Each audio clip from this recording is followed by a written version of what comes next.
বাংলাদেশের স্বাস্থ্য ব্যবস্থায় অন্যতম স্তম্ভ চিকিৎসকগণ। কিন্তু বাংলাদেশে আমরা যারা চিকিৎসক রয়েছি, বর্তমানে আমরা আমাদের কর্মস্থলে নিরাপদ বোধ করছি না। আমরা নিরাপত্তাহীনতা অনুভব করছি। এর অন্যতম কারণ রোগীর কোনো ক্ষতি হলে বা রোগীর মৃত্যু হলে রোগীর আত্মীয়স্বজন বা অ্যাটেন্ডেন্ট যারা রয়েছেন তারা বিষয়টি গুরুত্ব উপলব্ধি না করেই চিকিৎসকদের উপরে হামলে পড়ছেন। তারা মনে করছেন তাদের মৃত্যুর জন্য রোগী হয়তো দায়ী।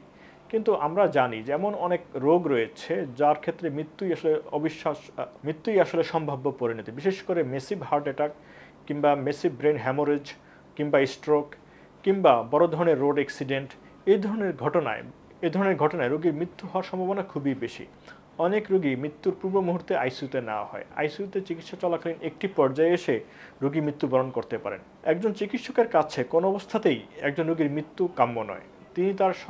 তিনি তার সকল জ্ঞান দিয়ে চেষ্টা করেন, সকল সুবিধা দিয়ে চেষ্টা করেন রোগীকে বাঁচিয়ে তুলতে, কিন্তু সবসময় যে তিনি সফল হবেন এটি কিন্তু হয় না। ফলশ্রুতিতে কখনো কখনো রোগী মৃত্যুবরণ করেন। এতে যেমন রোগীর লোকজন, আত্মীয় স্বজন, ঘনিষ্ঠ বন্ধুরা ব্যথিত হন, একই সঙ্গে তাকে যে চিকিৎসা সেবা দিচ্ছিলেন যে চিকিৎসকগণ তারাও ব্যথিত হন। পুরো বিষয়টাকেই গভীরভাবে অনুধাবন না করে রোগীর সাথে অনেক সময় উচ্ছৃঙ্খল কিছু জনতা যুক্ত হয়ে পড়ে, কিংবা আবেগের বশবর্তী হয়ে রোগীর ঘনিষ্ঠরাও ডাক্তারদের উপরে চড়া হন, স্বাস্থ্যকর্মীদের উপরে চড়া হন, হসপিটালকে ভাঙচুর করেন। এছাড়াও কিছু কিছু মিডিয়ায় দেখা গেছে অতিরঞ্জিত রিপোর্ট হয়ে থাকে, ভুল রিপোর্ট হয়ে থাকে।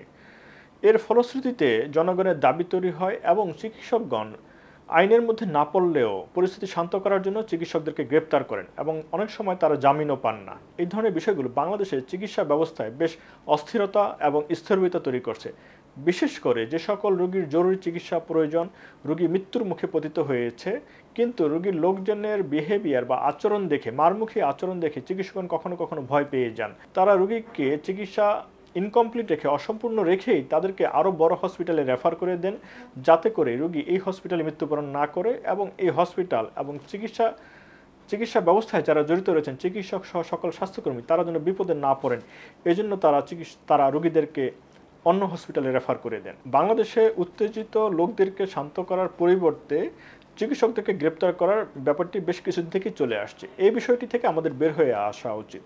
বিশেষ করে পৃথিবীর বিভিন্ন দেশেই এই ধরনের ঘটনাগুলো ঘটেছে এবং তখন সেই দেশের সরকার প্রয়োজনীয় আইন তৈরি করেছে, নিরাপত্তা বাহিনী প্রয়োগ করেছে। বাংলাদেশেও হাসপাতাল এবং চিকিৎসক এবং স্বাস্থ্যকর্মীদের নিরাপত্তার জন্য বিশেষ নিরাপত্তা বাহিনী নিয়োগ করার সুযোগ রয়েছে, স্বাস্থ্য পুলিশ নিয়োগ করার সুযোগ রয়েছে।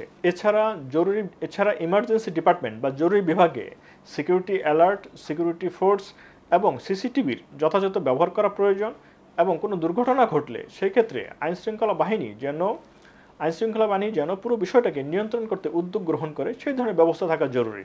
কখনো কখনো আমরা দেখতে পাই মানহীন বা নিবন্ধনহীন হাসপাতালগুলোতে বিভিন্ন ধরনের ক্যাজুয়ালিটি বা দুর্ঘটনা ঘটে থাকে।